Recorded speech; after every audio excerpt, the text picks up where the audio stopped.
మెదక్ జిల్లాలో MLA Padma Devender Reddy, MLA మాధన్ Reddy సుడిగాలి పర్యటన చేశారు.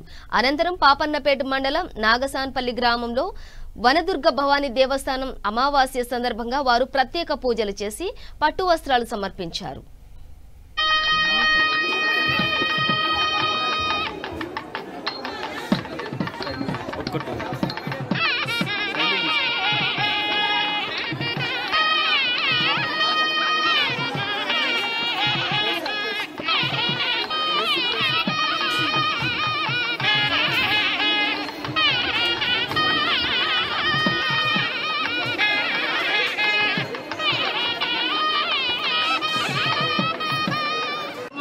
జాతరను పండుగను జరుపుకుంటున్న మా ప్రజలందరికీ కూడా శుభాకాంక్షలు తెలియజేస్తా ఉన్నాను. ముఖ్యంగా తెలంగాణలో చాలా ప్రాశస్త్యం చెందింది మాఘమాస.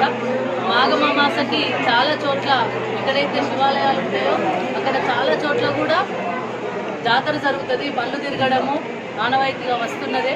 మరి చాలా తెలంగాణలోకి ఈ పండుగ ఎక్కువ చేసుకుంటారు. మాఘమాస అంటేనే అమ్మవారికి చాలా ఇష్టమైన రోజు కాబట్టి ఏడుపాయల్లో కూడా ఈ శివరాత్రి సందర్భంగా ముందుగా వచ్చే అమావాస్య, శివరాత్రి కంటే ముందుగా వచ్చే అమావాస్య మాఘమాసకు చాలా పెద్ద జాతర జరుగుతుంది. ముఖ్యంగా నదీ స్నానాలు చేయడం అనేది దీని యొక్క ప్రాశస్త్యము. మరి మంజీరా నది ఇక్కడ ప్రవహిస్తుంది కాబట్టి చాలా మంది భక్తులు కూడా ఈ ఏడుపాయల దగ్గరికి వచ్చి అమ్మవారిని నదీ స్నానం చేసి అమ్మవారిని దర్శించుకుంటూ మరి భక్తులందరూ తమ మొక్కులు చెల్లించుకుంటూ ఉంటారు. కాబట్టి ఈ రోజు మరి మాఘమాస జాతరని ఇక్కడ ప్రారంభించడం జరిగింది. తప్పకుండా రాబోయే కాలంలో శివరాత్రి కూడా మళ్ళీ గౌరవ ముఖ్యమంత్రి గారిని కలిసి ఇక్కడ కావాల్సిన సదుపాయాలు కల్పించి భక్తులకు ఎటువంటి ఇబ్బంది లేకుండా శివరాత్రి ఘనంగా జరుగుతుంది కాబట్టి ఆ ఘనమైన శివరాత్రిని జరుపుకోవడం కోసం కూడా అన్ని విధాల భక్తులకు అనుకూలమైన వాతావరణాన్ని, అనుకూలమైన పరిస్థితులను, అనుకూలమైన సౌకర్యాలు కల్పించడం కోసం తప్పకుండా కృషి చేస్తాం. తెలంగాణ రాష్ట్రం వచ్చిన తర్వాత మరి దేవాలయాలకు చాలా ప్రాశస్త్యం వచ్చింది. చాలా మంది భక్తులు దర్శించుకోవడం కోసం సౌకర్యాలు కూడా వచ్చినాయి. మరి అదేవిధంగా ఏడుపాయలో కూడా మరి రోడ్డు వ్యవస్థ కానీ, అదేవిధంగా కనీస సౌకర్యాలు ఏదైతే మంచినీటి వ్యవస్థ కానీ అన్నీ కూడా బాగా జరుగుతున్నాయి.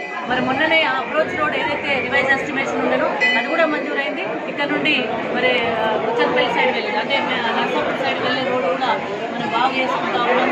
ఉచ్చన్పల్లి సైడ్ రోడ్డు కూడా బాగా చేసుకుంటా ఉన్నాం.